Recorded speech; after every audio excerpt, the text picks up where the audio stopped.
ایک بادشاہ تھا. بادشاہ جو ہوتے تھے ان کے اپنے اپنے مزاج ہوتے تھے.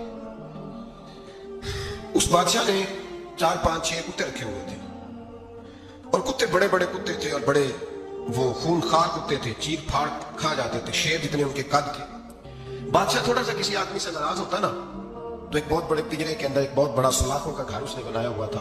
اس میں کتے ہوتے تھے اور کتے کو جب باندھ کے رکھا جاتا ہے تو زیادہ زہریلا ہو جاتا ہے, وہ زیادہ اس کے اندر کرواہٹ آتی ہے, زیادہ کاٹتا ہے. اس نے قید کیے ہوئے تھے, کتے تو بڑے زہریلے تھے. جس آدمی سے بادشاہ تھوڑا سا ناراض ہوتا نا تو وہ کتے کے آگے اس آدمی کو ڈالتا, کتے اس کو چیر پھاڑ کے کھا جاتے. یہ سزا تھی, لوگوں کو پتا تھا. بادشاہ کے وزیر نے بڑی خدمت کی بادشاہ کی, 35 سال تک نوکری کی, لیکن ہر سورج نے غروب تو ہونا ہی ہوتا ہے نا, ہر چاند نے ڈلنا بھی ہوتا ہے. اب بوڑھا ہونے لگا, وہ جو مضبوط حافظہ تھا وہ کمزور ہونے لگا, ہلکی ہلکی غلطی. بادشاہ مزاج کا بادشاہ تھا, پر نہیں سمجھ میں آیا. تو میں نے کہا کہ لوگ کہتے ہیں ہمیں کام پیارا ہے, چاند نہیں. تو رشتہ وفا کا تھا ہی نہیں. وزیر سمجھنے لگا کہ اب نہ میں بھی غلطیاں کرنے لگا ہوں تو ایسا نہ ہو کسی دن میں بھی ان کتوں کا شکار ہو جاؤں. اس نے بادشاہ سے کہا کہ بادشاہ, مجھے آہستہ آہستہ معذرت کرنے لگا, قدم ہٹانے لگا کہ مجھے چھٹی دے دی جائے, میں بوڑھا ہو گیا ہوں. لیکن اس نے کہا نہیں, جب تک میری طبیعت نہیں مانتی تم نہیں جا سکتے. مطلق العنان لوگ تھے. وزیر خاموش ہو گیا, پریشان رہنے لگا, غلطی ہو گئی ہے تو پھینک دے گا. ایک تجویز اس کے ذہن میں آئی. وہ جو پنجرے, کتوں کے پنجرے پر محافظ بیٹھا تھا نا, جو ان کو کھانا ڈالتا تھا, روٹی ڈالتا تھا, گوشت دیتا تھا, اس کو ایک دن کہنے لگا یار تیری ڈیوٹی ہے سارا دن کتوں کو کھانا دینے کی, گوشت دینے کی, تو 2 4 دن ڈیوٹی مجھے نہیں دیتا. تو لے لے, میں تو پہلے پریشان ہوں, سارا دن ان کی دیکھ بھال کرتا ہوں. اس نے کچھ تھوڑا سا گوشت لیا, پنجرے کے باہر کھڑے ہو کے کتوں کو ڈالا. اگلے دن تھوڑی روٹیاں لے آیا, کتوں کو ڈالی. 2 4 دن, ہفتہ, مہینہ, سال بھر, جتنا اس کو موقع ملا وہ دن بھر خدمت کرتا. بس وقت ایک دن آ گیا, بادشاہ کو کوئی بات اچھی نہ لگی. اس نے کہا اس بڈھے کو اٹھاؤ اور ڈالو کتوں کے پنجرے میں. ساری زندگی یہاں رہا, اسے ابھی تک نہیں پتا چلا میرے مزاج کا. جب اٹھا کے پنجرے میں ڈالا نا تو بجائے اس کے کہ کتے اسے کاٹ کھاتے, وہ اس کے پیر چومنے لگے. وہ پیر چومنے لگے, ہاتھ چومنے لگے, چاٹنے لگے. تو بادشاہ سامنے کھڑا تھا نظارہ دیکھنے کو کہ چیر پھاڑ کرتے تو خوش ہوا کرتا تھا, خونخوار درندے جیسی اس کی طبیعت ہو گئی. جب دیکھا پیار کر رہے ہیں تو بادشاہ وزیر سے کہنے لگا یہ کیا ہے. تو وزیر بھو پڑا, کہنے لگا تو سیاستدان تھا تو میں بھی سیاستدان تھا, ساری زندگی سیاست کی لیکن دنیا داروں کے ساتھ رہا, تو انجام یہ ہوا کہ مجھے اس پنجرے میں ڈال دیا گیا.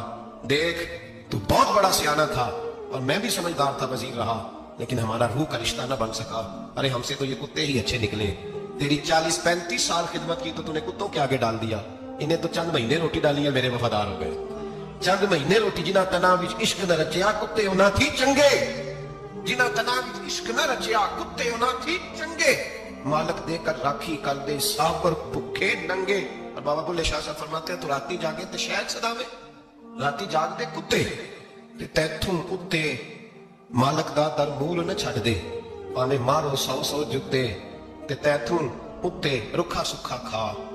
دنے جا رکھاں وچ ستے تیتھوں کتے ایک برکی دا قدر پچھانن. پانے مالک ہو من ستے, ایک برکی دا اوپر کھڑے ہو کے کام نہیں کرانا پڑتا کہ میں کھڑا رہوں گا تو کام صحیح ہوگا, جاؤں گا تو نہ. ایک برکی دا قدر پچھانن پانے مالک ہو من ستے. پھر اپنے آپ کو مخاطب کیا, کہنے لگے اٹھ بلیا چل یار بنا لا نہیں تے بازی لے گا. مولا رومی کہتے ہیں کہ چڑیا اور چڑا مذکر مؤنث دونوں کٹھے بیٹھے تھے. تو ایک بندہ آ گیا صوفی, میری طرح پگڑی شکڑی باندھی ہوئی, جبے کبے میں لگا ہوا. جتنے فتنے آج آپ کو نظر آ رہے ہیں نا, یہ جگہوں کے پیچھے نکلتے ہیں سارے. عوام بیچاری کو تو پتہ ہی نہیں تھا کہ یہاں بھی الجھنا ہے. انہوں نے پکڑ کے چکر چلا دیے. کبھی کوئی کہانی سناتے ہیں تو کبھی کوئی کہانی سناتے ہیں, کبھی نہیں. اور میں شکوہ کرنے لگا ہوں, مجھے کر لینے دو. کیا تم نے کبھی معیشت پر بھی تقریر کی ہے؟ حضور نے معیشت نہیں دی. کیا تم نے کبھی قوم کو معاشرت بھی سکھائی ہے؟ یہ بھی تم نے بتایا ہے کہ لینا مرنا کیسے ہے. وہاں وہ جاتے ہو جہاں نوجوان کہتے ہیں کہ یار کیا ہی کچھ نہیں ہوا آپ کے درمیان ابھی تک. جو کہانی سنا رہا تھا وہ بھی بڑے جذبات میں تھا, رو رہا تھا. جو رد کر رہا تھا وہ بھی جذبات میں تھا, رو رہا تھا. تو ہم کدھر جائیں؟ آپ نے قوم کو کس طرح پہ کھڑا کر دیا. شکوہ کرنے لگا ہوں. وہ چڑا اور چڑی دونوں بیٹھے تھے. ایک بندہ صوفی صافی آ گیا, بڑا جناب, جبا کبا, بڑی بات. تو چڑیا چڑے سے کہنے لگی اڑ جائیں, یہ شکاری نہ ہو. تو چڑا کہنے لگا نہیں, شکاریوں کا لباس اور ہوتا ہے, یہ تو درویشوں کا لباس ہے, رہنے کو بیٹھے رہتے ہیں. उसने बड़ा समझाया चिड़िया ने, पर चिड़िया की बात मानता भी कोई नहीं ना, कभी कभी मान जाए करे फायदा होता है। अब चिड़िया की माने कौन, चिड़िया को तो लोग छोटा जानते हैं। तो वो चिड़ा बैठा रहा, पर वो बंदा आया, हाय हाय, आप यकीन करें लोग मेरे पास आते हैं तो वली समझ के आते हैं। मुझे मेरे पास वली समझ के, दरवेश समझ के आया, उसे सवाब मिल गया, लेकिन अगर मैंने धोखा दिया तो कयामत में मेरी सजा पड़ जाएगी। मुझसे मेरा रब पूछ लेगा वो तो ठीक था, वो तो तेरी पगड़ी दाढ़ी देख के आया था, तो अपनी बात बता, तेरे अंदर क्या था। तो वो करीब आया ना वो सूफी दरवेश, इल्ला माशाअल्लाह, उसने ना गुलेल पीछे छुपाई हुई थी, उसने गुलेल निकाली और मारी और चिड़ा मर गया। चिड़िया बड़ी परेशान हुई, उसने जाके बादशाह को शिकायत की, जंगल के बादशाह को, शेर को। शेर ने कहा तू फिक्र न कर, बंदा पकड़ लेते। बंदा पकड़ लिया, गिरफ्तार कर लिया, सामने आ गया। तो चिड़िया कहने लगी, शेर कहने लगा चिड़िया से कि अपना पकड़ तो हमने लिया है, सजा हमने नहीं देनी। अगर ये बात आपको समझ में आ गई ना, मसला सिर्फ लीडरों का नहीं, कारकुन भी बड़े खतरनाक है। नाराज हो गए हो? मसला मुरीदों का नहीं, ये पीरों का नहीं, सिर्फ ये मुरीद भी नहीं के हिलने देते, ये भी नई से नई कहानी रोज बना के लाते हैं और आके सुनाते हैं। सुनो, वो चिड़िया से कहने लगे, बादशाह सलामत शेख साहब कहने लगे कि सलाह तेरी मर्जी की देनी है, तू बता क्या सलाह दे। तो चिड़िया रो पड़ी, कहने लगी बादशाह इसे सलाह कोई नहीं देनी, एक बस हुक्म देना है। उसे कहा वो क्या? तो वो कहने लगी इसे हुक्म करें, अगर इसने शिकार करना है तो लिबास भी शिकारियों वाला पहनना, इसने लिबास सूफियों वाला पहनना है और अंदर से शिकारी है, बस इसे हुक्म करते हैं कि इसने शिकार करना है तो लिबास भी, अल्लाह करे आपकी समझ में बात है। और सियासतदान, तूने लिबास पहन लिया है, खिदमतकार है तू शिकारी। और ब्यूरोक्रेट, और ताजर, तूने लिबास पहन लिया है, खिदमतकार, तू शिकारी है। और बहुत बड़ी जगह पे बैठे हुए अफसर, तूने लिबास पहन लिया है, एक बहुत बड़े अफसर का एक महकमे को संभालने पर अंदर से तू रिश्वत खाता है, शिकारी है। और दरवेश साहब, मौलवी साहब, और बड़े काम में लूटने के लिए दरवेश बन के बनाना। आपकी तबीयत के अंदर दौलत से बेजारी, हजरत अबू दरदा, हजरत अबू मूसा अशरी, हजरत अबू हुरैरा रज़ी अल्लाह तआला अन्हु, ये समझ ले उनके क्लास फेलो थे, उनके साथ पढ़ा था इन्होंने। हजरत अबू ज़र गिफ़ारी इन पर भी जलाल करते हैं। आप यकीन करें कि तबीयत ना ऐसे कैफ में आ गई इनको पढ़ के। इनको पढ़ा जब कुछ दिनों से तो कुछ अनोखा, ये अनोखी वजह है, सारे जमाने से निराले हैं। ये बंदे कौन सी बस्ती के यार अब रहने वाले हैं, ये किस तरह के लोग हैं, क्या सोच है। हजरत अबू दरदा रज़ी अल्लाह तआला अन्हु के घर के करीब से गुजरे तो हजरत अबू दरदा मकान बना रहे थे, क्या जुमला कहा, तड़प गई रूह। फरमाने लगे अबू दरदा तुझसे मुझे ये उम्मीद नहीं थी यार। फरमाया क्या हुआ? फरमाने लगे अब तेरा मकान बनाने के लिए भी अल्लाह के बंदों की पुश्तों पर ईंटें रखी जाएंगी, तेरा मकान बनाने के लिए रब के बंदों की पुश्तों पर ईंटें तेरे लिए। तो अबू दरदा ने गर्दन झुका ली, फरमाया यार जहां तू है ना तो बिल्कुल ही ठीक कहता है। क्यों? मेरे नबी पाक सल्लल्लाहु अलैहि वसल्लम ने फरमाया इस जमीन के ऊपर और आसमान के नीचे अबू ज़र गिफ़ारी से सच्चा बंदा कोई नहीं, इनसे ज्यादा सच्चा। मैं तो ठीक कहता है यार, सही कहता। हजरत अबू मूसा अशरी रज़ी अल्लाह तआला अन्हु को गवर्नर बना दिया गया इराक का।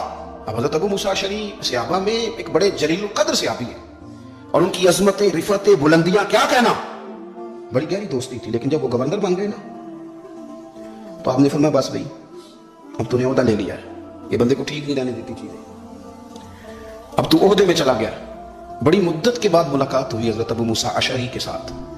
वो दौड़ के आए हजरत अबू ज़र गिफ़ारी के गले मिलने, मेरा भाई मेरा भाई। फरमाया पीछे हट जा, मैं नहीं तेरा भाई, तू गवर्नर है, मैं गरीब आदमी हूँ, अपना काम कर। फिर दौड़ के आए, फरमाया अबू ज़र तू मेरा भाई है यार, इकट्ठे पढ़ते थे हुजूर। फरमाया नहीं जा तू नहीं मेरा। फिर आए, जानते थे ना ये सच्चा बंदा, ये सच्चा बंदा है, ये तकरीरों वाला नहीं, सिर्फ वाजों वाला नहीं, इसके अंदर भी बड़ी सच्चाई है। करीब आए, आके कहा यार तू मेरा भाई है, मेरे सीने लाग। फरमाने लगे तो तीसरी बार आया है, मोमिन है, मैं मुंह नहीं मोड़ सकता, पर पहले मुझे बता गवर्नर बनने के बाद तूने मकान कितने बनाए, बाग कितने लगाए, चक्कियां कितनी लगाई, कितने तूने चीजें बनाई, पहले बता।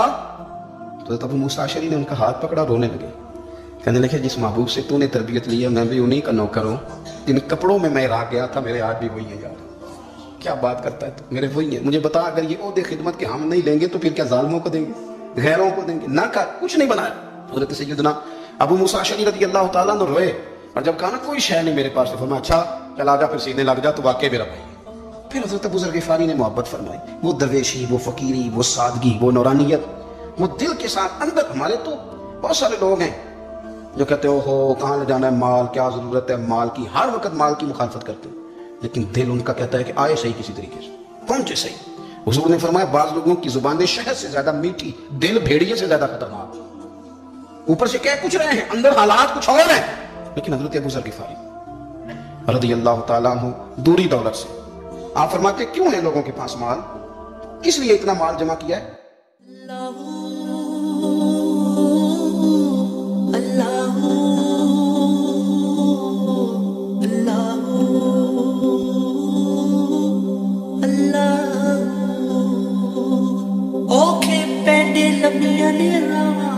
عشق دیا درد جگر سخت سزا، عشق دیا درد جگر سخت سزا، عشق دیا. اللہ اللہ اللہ اللہ اللہ ورگی جنڑی شکر رولا چڑھدا سر بازار چاوے عشق نچا چڑھدا.